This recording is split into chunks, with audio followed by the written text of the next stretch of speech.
कोण येतंय कोण जातंय माहिती नाहीये. नुसते तुम्हाला मेट्रो आणि त्या काय ते तुमचे बाकीच्या सगळ्या सोयी सुविधा करतात ते काय मेट्रो आणि काय करतात मोनोरेल याने प्रश्न नाही सुटणार.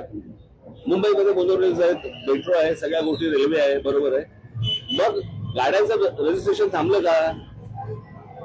टू व्हीलर फोर व्हीलरचं रजिस्ट्रेशन थांबलंय का? नाही थांबलंय. म्हणजे त्या गाड्या येतातच आहेत. म्हणजे नक्की मेट्रो कोण वापरतंय, मोनोरेल कोण वापरतंय, कोण काय करतंय, काही कोणी पाहायला तयार नाहीये. सगळेजण फक्त आपले निवडणुका आणि प्रचार आणि सगळ्या याच्यातच सगळे गुंतलेले आहेत.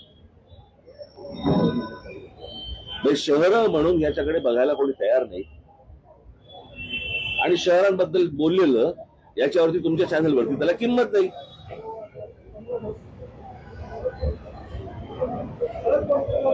म्हणजे गेले अनेक दिवस जे राज ठाकरे उद्धव ठाकरे कधी एकत्र येणार ह्याच्या जेवढ्या बातम्या लावल्या तेवढा काळ तुम्ही ह्या जे मृत्यू गेलेले आहेत लोक आता रेल्वेमध्ये तेवढं लावणार आहात का? आपण कशाला महत्व द्यायचंय, कोणत्या गोष्टीला महत्व द्यायचंय हेच समजेल असं झालंय सगळ्या गोष्टींमध्ये.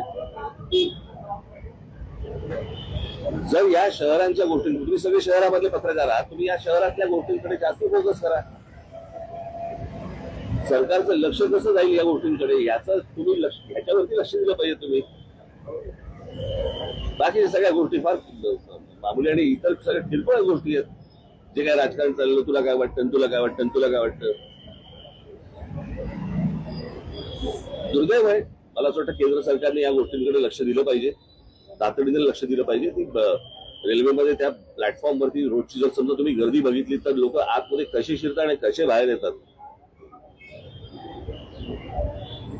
रेल्वेने प्रवास मीही केलेला आहे. कॉलेजमध्ये असताना मी 2 वर्ष बिहारमध्ये प्रवास करायचो, त्याच्यामुळे मला माहिती आहे रेल्वेचा प्रवास काय असतो. आणि रेल्वे स्टेशनवरती गर्दी त्यावेळेला गर्दी खूप कमी असायची तशी.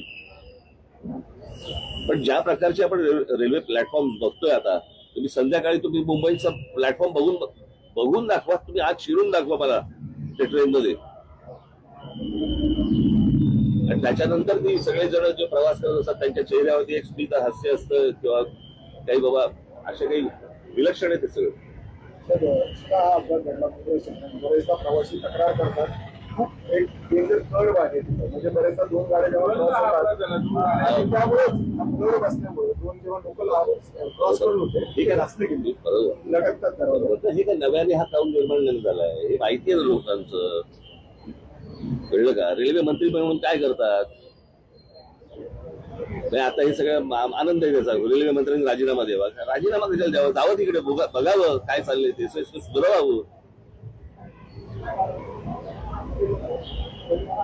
रेल्वेची संख्या वाढत नाही. अहो तुम्ही एकदा मुंबईच्या रेल्वेमध्ये प्रवास करून बघावं मग तुम्हाला कळेल मी काय म्हणतो. ऍडमिनिस्ट्रेशनचं म्हणणं याच्यावरती त्याचा क्लोज एसी लोकलला होती मग ते फिजिबल वाटतं. अहो कसे माणसं राहतील आतमध्ये बिल भरून भरतील. किती गर्दी असेल कल्पना आहे का तुम्हाला? म्हणजे त्याची एक जागा बाबा बाहेर पडण्यासाठी पाहिजे, एक जागा आत जाण्यासाठी पाहिजे. काही नाही. जिथनं बाहेर पडतायत तिथनं आत जातायत. तर ज्याला उतरायचंय तोच परत पुढच्या स्टेशनवर जातोय. आता जो अपघात झाला त्यावेळेस तिथं सुविधा पण मदत कार्य पण लवकर पोहोचलं नाही. मागे पण नाही का तुम्हाला आठवत असेल की त्याच्यावरती आंदोलन झालं होतं त्या ब्रिज मध्ये सगळे पडला होता आणि सगळं झालं होतं. सगळ्या ठिकाणी हे माणसाची किंमतच नाही हो आपल्याकडे देशात. सकाळी घरी गेलं तर संध्याकाळी नाही माहित असतं. याचं कारण माणसाची किंमत नाहीये. हीच गोष्ट जर समजा जगात कुठेही घडली असली ते कसे बघतात त्याच्या गोष्टींकडे. आपले हे सगळे जातात ना आता परदेशामध्ये जातात, सगळे जग बघून येतात. मग हे सगळे मंत्री संत्री जे जातात ते काय नक्की घेऊन येतात? तिकडची रेल्वे तुम्ही आणू नका, बाकी विचार तरी आणा. तोही नाहीये. फ्रस्ट्रेटिंग आहे.